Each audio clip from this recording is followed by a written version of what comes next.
السلام عليكم ورحمة الله وبركاته، مرحبا بكم الناس الكل. وصفتنا لليوم هي الطاجين التونسي. في البداية ما تنسوش باش تشتركوا في القناة وتفعلوا الجرس باش يوصلكم كل جديد.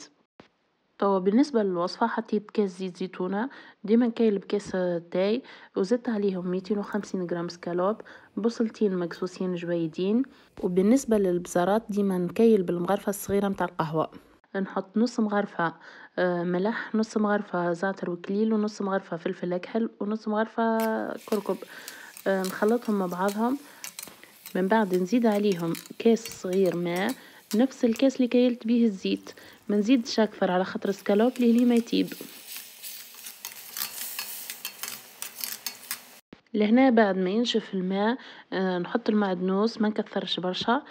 كل واحد حسب الذوق تاعنا. بالنسبه ليا للطاجين ما نسحقوش برشا معدنوس، خليه يشكشك شويه مع السكالوب ومن بعد نطفي عليه النار.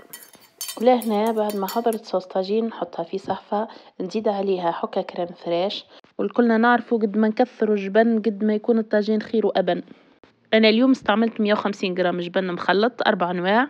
بالنسبة ليكم ما تقلقوش رواحكم، شنو عندكم متوفر استعملوه. وزيدوا 8 كعبات عظام والبطاطا المقلية. بالنسبة للبطاطا استعملت 3 كعبات كبار.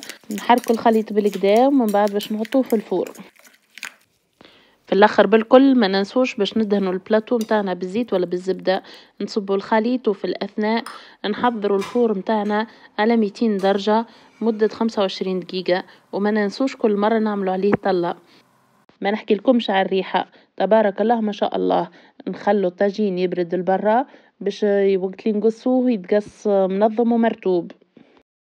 باش تنجح لكم الوصفة الفايدة انكم تلتزموا بالمقادير والمراحل. ان شاء الله يجيكم ابن طاجين.